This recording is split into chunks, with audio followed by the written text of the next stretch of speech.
저희 사춘기 우리 자녀들을 보고 있으면 쟤는 평생은 저렇게 살 것 같고 안 변할 것 같고. 네, 도대체가 저 못된 신앙, 저 모태 신앙을 어떻게 하면 좋을까 이런 고민들이 있거든요. 네. 네, 오늘 5번째 시간이에요, 목사님. 네. 구원의 확신은 있지만 부모님들의 눈에 차지 않는 아이들의 신앙생활을 볼 때 저희들은 정말 고민을 하게 됩니다. 정말요. 네. 과연 우리 아이는 언제 변하는가 하거든요. 네. 모태신앙 자녀 정말 언제 변할까요, 목사님? 네. 언제 변하는지 저도 정말 궁금합니다. 목사님도 궁금하시군요. 예, 근데, 우리가 신앙생활 하면서 참 우리 안에 그런 욕구가 있습니다. 좀 답을 알고 싶다. 네. 언젠가, 그 시점이 언젠가. 그래서 가끔은 이런 내가 정확한 시점을 알고 싶고, 명확하게 알고 싶기 때문에, 세상 사람들이 그렇게 알고 싶듯이, 그렇게, 예언 기도를 받기도 하고, 네. 또, 그래서 뭐, 누군가가 우리 자녀를 향해서, 네. 자녀는 언젠가, 25살 때 변할 거야. 아니면 뭐, 군대 가서 변할 거야. 그런 이야기를 해줬으면 좋겠다. 네. 좀 명확하게 알고 싶다. 그래서 그 시점을 모르니까 좀 불안하고, 좀, 그런 면들이 우리 안에 있거든요. 네. 근데, 한 신학자가 말한 것처럼, 네. 신앙이라는 것은 답이 없이 사는 법을 배우는 것이라고 합니다. 신앙이란 예, 답이 없이 사는 법. 법을 배우는 것이다. 예. 예, 내가 명확하지 않지만, 네. 명확하지 않기 때문에 주님만 의지하게 되는 거죠. 네. 즉 문제의 답을 요구하기보다 문제 속에서 하나님을 의지하는 법을 배우면서 사는 것이 신앙이라고 할 수 있습니다. 네. 이제 서두에 왜 이런 장황한 이야기를 드리냐면 네. 자녀들의 그 변화의 시점보다 중요한 것이 있다면 어. 자녀의 문제를 통해서 하나님이 부모님들도 문제를 다루시거든요. 우리의 문제를 다루시는군요. 단순히 자녀들의 변화만 볼 게 아니라 네. 내가 변할 게 뭘까를 좀 보셔야 될 부분이 있다는 거죠. 문제는 부모였군요. 네. 근데 정말 그런 것이 부모들은 정말 자녀의 그런 신앙 문제 앞에서 정말 기도하게 되고 또 그걸 보면서 나는 어떤가 또 생각하게 되고 분명히 그런 부분이 있어요. 네, 목사님. 맞습니다. 그 부분이 사실 창세기 32장에 보면 참 흥미로운 부분이 나오는데요. 네. 이제 야곱이 이제 야복강 씨름 나루토에서 씨름을 하는 장면이 나오지 않습니까? 그래서 야곱이 이제 이름이 사기꾼이라는 뜻인데 네. 이제 야곱이 형이 자기를 죽이러 온다는 소식을 듣고 이제 하나님께 도와달라고 이제 씨름하는 장면이 나옵니다. 근데 야곱이 거기서 일생일대의 변화를 받게 됩니다. 네. 근데 원어를 보면 이 장면에 언어 유희가 숨어 있습니다. 언어 예. 유희. 근데 사실 우리가 한국어로 이제 성경을 보다 보면 이걸 찾지를 못하는데 네. 히브리 원어를 보면 이 언어 유희를 찾을 수 있습니다. 근데 야곱이 약복강에서 씨름을 했는데 네. 히브리 원어를 보면 약복강의 어근이 네. 야곱이고 아. 씨름도 어근이 야곱입니다. 그럼 다 야곱인 거예요? 그래서 좀 그냥 좀 풀어보면 네. 야곱이 야곱에서 야곱을 했다라고 할 수 있죠. 아. 예. 근데 야곱이 아까 말씀드렸듯이 이름의 뜻이 사기꾼입니다. 사기꾼. 그러니까 네. 사기꾼이 네. 사기꾼에서 사기꾼을 한 거죠. 야곱이 결국은 자기 자신 때문에 힘든 겁니다. 이걸 성경에서는 언어 유희로 풀고 있는 거죠. 또 있습니다. 또 네. 있습니다. 에서가 이제 나오는데 네. 에서가 이제 팥죽 한 그릇에 장자권을 팔지 않습니까? 네, 팔죠. 근데 어근을 보면 네. 불다의 어근도 에서고 네. 팥죽도 에서입니다. 여기도 그런가요? 그래서 직역을 하면 에서가 에서 때문에 장자권을 판게 되는 거죠. 에서가 에서 때문에 네. 장자. 그래서 에서는 자기 때문에 장자권을 파는 상태에 있었음을 네. 성경은 은유적으로 표현을 하고 있는 겁니다. 네. 자, 이제 이 말씀을 빗대어서 보면 골칫거리가 되는 자녀들, 걱정이 되는 자녀들의 그 문제는 결국 부모님의 문제라는 거죠. 내가 싸우고 있는 대상이 자녀가 아니라 사실 내 안에 투영되어 있는 네. 예, 그런 정말 하나님께서 다루셔야 할 부분들을 통해서 예, 자녀들과 계속 이제 마찰이 있다고 할 수 있습니다. 그렇기 때문에 변화의 초점을 이제 자녀들이 언제 변하나 그렇게 바라보고 있을 것만이 아니라 네. 그들의 모습 속에서 투영된 우리의 문제를 함께 다뤄야 되는 거죠. 그러니까 자녀들과 부모들의 문제가 이제 맞물려 있기 때문에 자녀들의 변화를 초조해하지 말고 주님께 맡기라는 그런 이제 말씀이신 것 같거든요. 그렇다 그러면 신앙교육에 책임을 가진 부모로서 가장 중요한 어떤 덕목 같은 거 분명히 있을 것 같아요. 네, 맞습니다. 고린도전서 13장 말씀 보면 사랑을 정의하죠. 사랑을 정의하는데 제일 먼저 정의를 뭐라고 합니까? 사랑은 오래 참는다라고 합니다. 네, 오래 참는 게 사랑입니다. 그런데 사랑의 정의에서 제일 마지막에 뭐라고 표현하지 않습니까? 사랑의 표현 가운데 맨 마지막 표현은 견딘다고 이야기합니다. 견딘다. 그래서 사랑은 오래 참고 오래 참고 오래 참고 참다가 결국 포기하지 않고 견뎌내는 것입니다. 거. 네. 신앙교육을 하시는 부모님께서 가장 요구되는 덕목이 있다면 기다림입니다. 기다림. 내가 언제 변하나 초조해할 게 아니라 기다리는 거죠. 근데 그냥 마냥 참고 기다리는 게 아니라 성경은 기록하기를 사랑은 모든 것을 참으며 모든 것을 믿으며 바라며 견딘다고 하거든요. 그래서 그냥 마냥 참고 기다리는 게 아니라 믿어주면서 우리 아이를. 우리 아이를 믿어주면서 기다리는 것입니다. 한숨 쉬면서 닥달하면서가 아니라 너 어떻게 해? 정말 믿어주면서 기다리는 거죠. 제가 한 책에서 그런 문장을 봤는데 인내라는 것은 단순히 참는 능력이 아니라 기다리는 동안 좋은 자세를 유지하는 것이다. 참는 것도 힘든데. 네. 좋은 자세를 유지하는 것까지 가는 거죠. 그게 인내라고 하더라고요. 참 좋은 표현이라고 생각이 듭니다. 믿어주며 기다리는 거예요. 네. 충청북도 교육청에서 부모와 학생들이 각각 가장 듣고 싶어하는 말, 또 각각 가장 듣기 싫어하는 말을 조사를 했습니다. 근데 거기서 학생들이 가장 듣고 싶어하는 말이 뭔지 아십니까? 그 말 첫 번째 1위가 뭐냐면 넌 할 수 있어. 엄마가 아빠가 믿어주는 말. 그 말을 격려해주는 말. 그 말을 가장 듣고 싶어 한다고 합니다. 근데 신앙 교육도 마찬가지죠. 믿어주면서 기다려주기를 우리 아이들이 너무나 기다리고 있는 것입니다.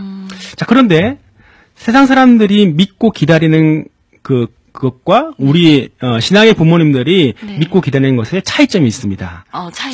차이점이 있는데 그게 뭐냐면 믿어주는 대상이 자녀에게 있는 것이 아니라 자녀를 변화시켜 가시는 주님 때문에 주님 때문에 믿음을 드리는 거죠. 그래서 주님께서 일하시도록 기다려 드리는 것입니다. 우리가 왜 초조하고 불안하냐면 교회 안에 이 엄친아들이 깔려있기 때문입니다. 많죠. 많죠. 교회 안에는 보면 공부도 잘하고 예의도 바르고 잘생기고 예쁘고 보다도 신앙도 좋고 그러니까요. 성격 좋고 너무 좋은 애들이 많습니다. 나무랄 데가 없는 아이들. 근데 그런 아이들을 보면 우리 아이가 비교가 됩니다. 근데 좀 전에 말씀드렸듯이 그 설문조사 조사 가운데 학부모가 가장 듣고 싶어하는 말 제가 말씀을 드리고 싶은데요. 학부모가 아이한테요? 그걸 조사를 했는데 학부모가 가장 듣고 싶어하는 말이 뭐냐 물었는데 5위부터 말씀드릴게요. 5위는 역시 우리 엄마야. 역시 우리 엄마야. 그런 칭찬을 받고 싶어 하신답니다. 네 번째, 우리 엄마, 우리 아빠 최고. 3위는 어머니, 아버지 존경합니다. 이게 3위예요? 존경합니다가 3위입니다. 자, 2위와 1위를 좀 주목할 필요가 있는데 2위는요. 엄마, 아빠 사랑해요. 사랑해요. 그리고 대망의 1위는 애들 참 잘 키우셨습니다. 그렇죠. 자, 근데 이 조사에서 안타까운 현실이 드러나는데 우리는 2위가 뭐였습니까? 2위가 엄마, 아빠 사랑해요. 사랑해요. 사랑 표현을 받는 것이고. 근데 1위는 우리 아이들의 이야기가 아니고 다른 사람의 칭찬입니다. 그러네요. 아이 잘 키웠다는 거. 그래서 우리는 자녀들의 사랑 표현보다 다른 사람들의 평가에 좀 더 민감하다는 게 우리의 현실이라는 것이죠. 의식하게 되고. 우리가 자녀들을 믿어주지 못하는 것도 다른 사람의 평가와 비교의식 때문에 비롯된 것임을 좀 기억해야 할 필요가 있습니다. 비교하면 좀 한숨이 절로 나옵니다. 나오죠. 그렇죠. 초조하죠. 저 집 아이는 수련회도 잘 가고 기도도 열심히 하고 교회가 살던데 우리 집 아이는 막 이렇게. 맞습니다. 근데 그냥 이렇게 비교를 하면 참 우리가 한숨이 나올 수밖에 없지만 주님께 소망 두면 기다릴 수 있습니다. 부모님 눈에는 우리 아이가 교회만 왔다 갔다 하고 또 기도는 전혀 안 하고 또 큐티는 또 의무감만 한 것 같지만 결국 주님이 우리 아이들을 바꿔가시는 것을 우리가 보게 하시고 또 간증하게 하실 줄 믿습니다. 아멘. 네. 아멘. 네네. 그렇다 그러면 이제 엄마들이 이제 부모님들이 고민하는 건 그거예요. 기도를 하긴 하는데 그럼 어떻게 기도해야 될까? 네. 이것도 좀 굉장히 중요한 부분이잖아요. 네, 맞습니다. 기도할 때 우리 아이들이 하나님을 인격적으로 만나기를 기도해야겠죠. 그렇죠. 네, 하나님을 인격적으로 만나기를 기도해야 되는데, 네. 정말 아무리 신앙생활 오래 해도 주님을 인격적으로 만나는 체험이 없으면 좀처럼 변하지 않습니까? 변하지 않지 않습니까? 그래서 우리는 이것을 위해서 기도해야 되는데, 자, 근데 그 이전에 먼저 하나님을 인격적으로 만나는 게 뭔지를 좀 우리 부모님들이 분명히 아셔야 할 필요가 있습니다. 그래야 기도를 할 때도 네. 분명하게 할 수 있겠죠. 네. 교회 안에서 이제 상용되는 표현들이 네. 보면 좀 모호한 게 참 많이 있습니다. 좀 추상적이에요. 네, 추상적입니다. 네. 그래서 하나님을 인격적으로 만나는 게 뭔가 그것을 영적 체험을 하는 것으로 오해를 하시거든요. 그렇죠. 네. 그래서 가끔은 우리 아이 이번에 방언 받았으면 좋겠습니다. 방언 받아야지 하나님 인격적으로 만나는데 네. 그런 이야기 하시는 분들 많이 봤거든요. 있죠, 많죠. 네, 뭐 뜨거움을 좀 경험하게 해주세요. 네. 뭐 아니면 뭐 좀 보게 해주세요. 듣게 해주세요. 네. 그렇게 현상을 구하는 거죠. 근데 영적 체험은 말 그대로 체험입니다. 네. 하나님은 하나님의 선물로 은사를 주시는 거지 은사는 그분 자체가 아니거든요. 우리가 하나님을 인격적으로 만난다는 그 의미는 하나님 그분을 만나는 겁니다. 네, 근데 하나님 그분을 직접 만나면 우리는 다 죽죠. 네. 네, 그래서 함부로 보게 해달라고 만나게 해달라고 하면 안 됩니다. 네. 자, 그러면 정말 하나님을 인격적으로 만난다는 그 의미가 뭔가? 네. 그것이 성령의 주된 사역입니다. 성령의 주된 사역. 그 세 가지를 제가 말씀을 드리려고 하는데요. 네. 첫 번째 주된 사역이 뭐냐면 하나님의 말씀을 개인의 말씀으로 들리게 하십니다. 개인의 말씀으로 말씀이 들리게 하십니다. 그것이 성령의 주된 사역입니다. 요한복음 14장 26절 말씀 보면 성령께서 말씀을 생각나게 하신다라고 합니다. 성령은 말씀을 운동력 있게 하셔서 성경만 읽으면 잠이 오고 성경만 들으면 입신을 하는 사람이 네. 성령이 임하면 말씀이 내면에 들리기 시작하는 거죠. 네. 그래서 설교를 듣는데 꼭 나에게 하시는 말씀 같네? 그러면 그럴 때 있죠. 지금 하나님이 나를 인격적으로 만나고 계시는구나 알 수 있는 것입니다. 결국 성령님은 우리를 말씀으로 인도하십니다. 근데 말씀 안에 누가 있습니까? 말씀 안에 예수님이 있습니다. 계시잖아요. 그래서 요한복음 1장 1절 말씀 보면 태초에 말씀이 계시니라. 네. 이 말씀이 하나님과 함께 하셨으니 이 말씀은 곧 예수 그리스도를 말하는 거죠. 네, 그래서 하나님을 인격적으로 만난다는 그 표현은 나의 말씀을 들린다라고 쉽게 표현할 수 있는 겁니다. 네. 그래서 수련회 갔다 왔는데 우리 자녀가 엄마 내가 말씀을 듣는데 내 상황에 꼭 맞는 말씀을 들은 것 같아. 혹은 말씀을 듣는데 꼭 날 꼭 집어서 말씀하시는 것 같아 라고 한다면 자녀에게 이렇게 말씀해 주십시오. 네가 하나님을 인격적으로 만난 거야. 그것이 인격적으로 만난 거야. 중요한 찬스가 온 거군요. 네, 맞습니다. 근데 단순히 뜨거움이 임하고 찬양하는데 막 눈물을 흘리고 이런 것이 이런 것을 성령의 역사라고 하면 아이들이 찾을 때에 계속 그것만 찾습니다. 네. 뜨거움, 감정, 기분 이런 것만 찾습니다. 하지만 말씀이 하나님을 인격적으로 만난다는 것을 알게 되면 말씀을 찾게 되는 거죠. 네. 자녀가 와가지고 말씀을 듣는데 꼭 날 집어서 말씀하시는 것 같았어요. 이렇게 얘기하면 우리 부모님들이 너 또 잤냐? 너 가서 내가 방언 받으랬더니 방언 받았어 안 받았어? 너 또 졸았어? 뭘 콕 집어? 너 내가 그렇게 방언 받으라. 이러면은 아이가 정말 잘못된 신앙관념을 또 배우게 그렇죠. 되는 거죠. 그러니까요. 부장님 이야기는 아니시죠? 아닙니다. 아닙니다. 그렇지 않습니다. 네. 그러니까 요 순간에 꼭, 넌 지금 하나님 인격적으로 만난 거야. 네, 정말 맞습니다. 중요한 체험을 한 거야. 이런 이야기들 해줘야 되는 거군요. 그렇죠. 그러니까 부모님들도 인격적으로 만나는 게 뭔가를 정확하게 분명하게 아셔야지 아이들이 내가 어디에 집중하고 신앙생활을 할 것인가가 명확해지는 것입니다. 네. 그러면은 우리 아이들을 위해서 기도할 때 말씀을 개인의 말씀으로 들리게 만나게 해달라고 기도를 해야 되는 그렇게 거군요. 구체적으로 네, 맞습니다. 기도해야 되는 거죠. 네네. 두 번째는요? 두 번째는 이제 하나님을 인격적으로 만나면 어떤 현상이 일어나는가 좀 이런 표현을 쓰고 싶은데요. 회개가 터집니다. 회개가 터진다. 본물이 터지듯이 터집니다. 네, 주체할 수 없이. 근데 이건 제가 터진다는 표현을 쓴 이유가 있다면 네. 내가 일일이 죄를 찾아서 애써서 이건 죄야라고 생각하지도 않았는데 네. 회개가 주어지는 것입니다. 네. 그래서 사도행전 11장 말씀 보면 생명 얻는 회개를 주셨다라고 하시거든요. 네. 그러니까 내가 찾아서 회개를 하는 게 아니라 성령께서 말씀의 빛을 쫙 비춰주시면 네. 그 말씀이 나의 모습을 바라보게 하셔서 네. 그게 아프고 그게 죄송하고 네. 용서를 구하게 되는 네. 겁니다. 예, 그럴 때 있지 않습니까? 남들한테는 가벼운 죄인데 네. 죄책감을 느낄 만한 게 아닌데 네. 나한테는 너무 아프고 죄송하게 여겨지는 것들. 특히 하나님 앞에서 굉장히 죄송한. 그렇죠. 네. 하나님 앞에서 죄송한 것들. 죄인인 내 모습을 몰랐는데 네. 나의 상태를 발견했을 때 내가 죄인입니다라고 엎드리게 되는 것. 네. 예. 그 사역이 바로 성령의 사역이라고 요한복음 16장 8절의 말씀에서 이렇게 말합니다. 성령은 죄에 대해서, 의에 대해서, 심판에 대해서 사람들을 책망하신다. 죄를 드러내시는 거죠. 네. 그래서 회개가 터지게 하십니다. 예. 그러니까 회개가 터진다고 만약에 아이들이 수련회 갔다 와서 엄마 나 이번에 수련회를 갔는데 엄마 막 내가 너무너무 죄송해서 막 눈물이 나고 하나님 앞에 죄송하다고 내가 계속 나도 모르게 자꾸 그랬어. 그러면 그건 그쵸. 예, 성령께서 네, 너를 만나 주셨구나. 네. 예, 말씀을 해 주셔야 되는데요. 근데 좀 기억해야 할 게 있습니다. 네. 예, 기억해야 할 게 있는데 그게 뭐냐면 네. 회개가 터지게 하시는데 네. 성령은 홀로 사역하지 않으십니다. 성령 하나님은 회개를 터지게 하시지만 네. 말씀을 통해서 일하십니다. 그래서 통해서. 말씀이라는 빛이 나에게 쫙 비춰주실 때에 네. 나의 모습이 드러나게 하시고 네. 그것을 통해서 하나님을 찾게 하시는 거죠. 이 차이가 이제 가룟 유다와 베드로의 차이입니다.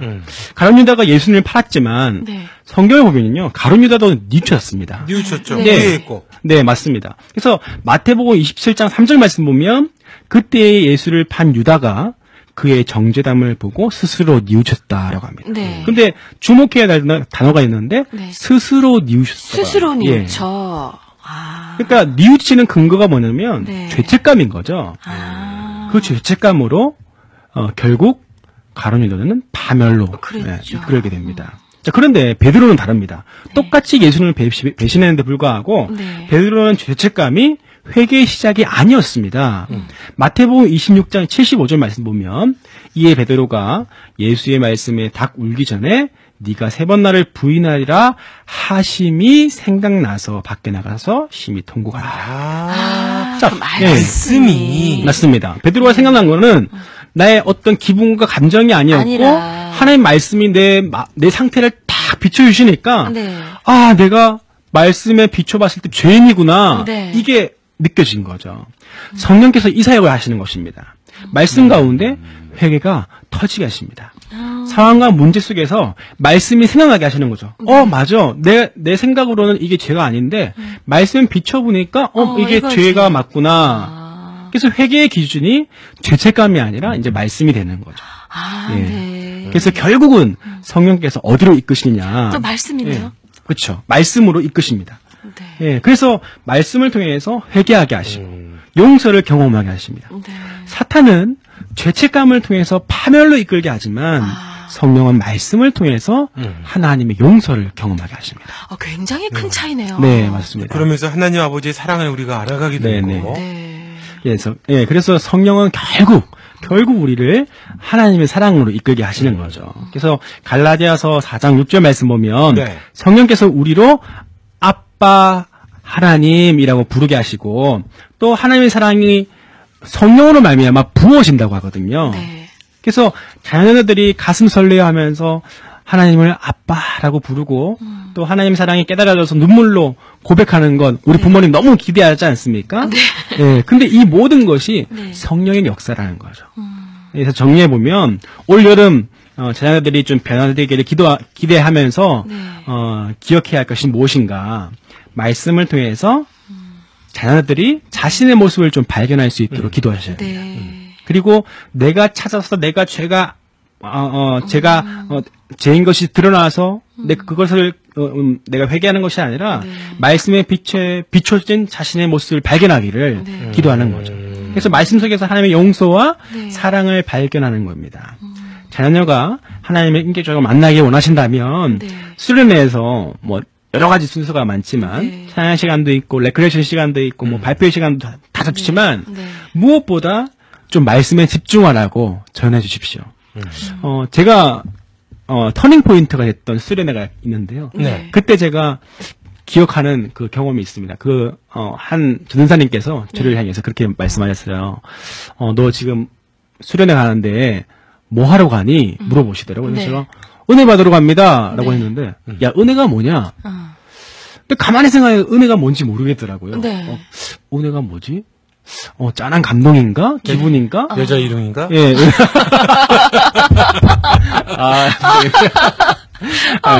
그래서 제가 가만히 있었어요. 그랬더니 네. 전도사님이 뒤통수를 탁 치시면서 그러시는 거예요. 네. 야, 말씀만 집중해. 그러시더라고요. 근데 말씀만 집중해. 말씀에 집중해 이 말이 저의 뇌리에 다 박혔어요. 아, 그래. 그러면 내가 은혜가 뭔지를 알기 위해서 말씀에 한번 집중해 보자. 네. 라고 수련회에 참석을 했는데 네. 그 수련회에서 제가 완전히 뒤집어졌습니다. 하나님 말씀을 들으면서 제가 그렇게 정말 말씀 들으면서 통곡하는 적은 처음이었어요. 예, 말씀 들으면서 정말 엎드려진 거죠. 근데 성령께서는 우리가 착각하기를 성령은 신비한 능력으로 홀로 이렇게 흔드신다고 생각하지만 절대로 그렇지 않습니다. 성령은 말씀을 통해서 역사하시고 그래서 말씀이 내 가운데 빛이 다 비춰질 때에 네. 그 말씀이 나에게 들리게 하시고 그 말씀에 비춰진 내가 하나님이 없으면 안 되는 사람이구나. 네. 하나님이 꼭 필요한 사람이구나. 네. 예수의 십자가가 필요하구나. 이걸 깨닫게 하시는 네. 그 사역 가운데 우리가 노출될 때에 네. 하나님을 인격적으로 만나게 되는 거죠. 그러니까 인격적으로 만난다는 게 이제 가장 추상적인 것이 아니라 정말 그렇게 만나는 거. 네, 맞습니다. 말씀을 통해서 아이들이 하나님을 네. 만나도록 하는 것을 위해서 기도해야 되는 거군요. 그렇죠. 정말 그래야겠네요. 예, 이제 좀 있으면 이제 수련회하는데 수련회 때 우리 아이들이 꼭 말씀에 집중할 수 있도록 예, 말씀 중심의 또 수련회에 또 보낼 수 있으면 좋겠습니다. 여름이 다가오고 있죠. 그러니까요. 제 생각에는 아이들이 말씀을 통해서 예수님 만나게 해달라고 기도할 게 아니고요. 부모님도 부모님도 마찬가지죠. 마찬가지죠. 저도 말씀을 통해서 네. 예수님 인격적으로 그러니까. 만나게 해주세요. 네. 같이 기도해야 되겠습니다. 실은 뭐 가끔 보면 어른들도 그런 질문들을 하거든요. 우리가 인격적으로 하나님을 만나야 된다는 이야기를 하니까 어떤 어른이 그러시더라고요. 도대체 인격적으로 만난다는 게 뭐예요? 이렇게 묻는 분이 계셨었거든요. 네, 맞습니다. 그러니까, 네. 말씀을 가지고 만나는 거군요. 네. 네. 그 말씀 안에 내가 조명되어지는 것. 네, 맞습니다. 짧게 오늘 정리 좀 한번 해주시면 어떠세요, 목사님? 네, 이제 모태신앙 자녀가 언제 변하는가? 먼저는 이제 변화의 시점을 내가 우리 자녀가 언제 변하는가를 초점을 자녀한테만 집중할 것이 아니라 네. 자녀와 나와의 관계 속에서 하나님이 우리 자녀를 통해서 나를 다루실 부분이 뭔가, 내가 좀 하나님 앞에서 내가 다루심 받고 있는 부분이 뭔지를 네. 좀 초점을 자녀에게서 나에게로 좀 옮기시면 좋겠습니다. 그러면 하나님께서 자녀와의 신앙과의 이 문제 속에서 나와 우리 자녀를 함께 성숙시켜 가시는구나. 네. 그걸 좀 깨닫게 하시고요. 그리고 이제 변화된다는 것, 사람이 변화된다는 것은 결국 성령의 역사인데, 네. 성령의 역사가 뭐냐? 하나님의 인격적으로 만나는 것이 뭐냐?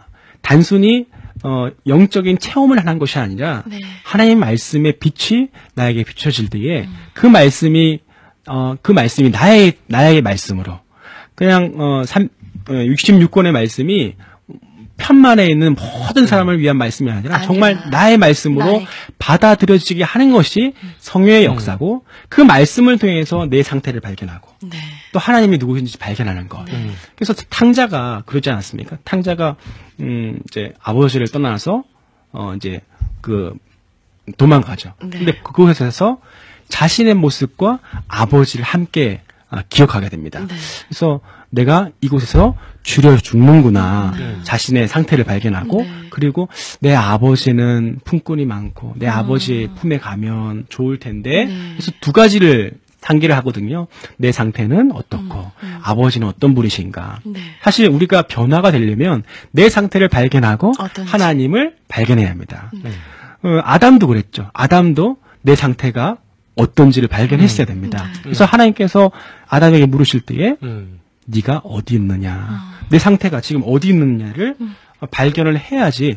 아, 내가 지금 용서를 구해야 될 자리에 있구나. 하나님이 필요하구나. 예수가 네. 필요하구나. 네. 이걸 발견하게 되는 거죠. 그래서 말씀을 통해서 성령께서 내 상태가 어떤지를 발견하고 성령께서 내가 지금 용서가 필요하고 사랑이 필요한 존재임을 드러내실 때에 네. 내가 이제 엎드려서 하나님 내가 죄인입니다. 내가 은혜가 필요합니다. 예수님 필요합니다라고 고백하고 하나님 사랑과 용서 가운데 돌이키는 것. 그때에 우리의 삶 가운데 용서를 경험하면 사람이 변하게 되어 있습니다.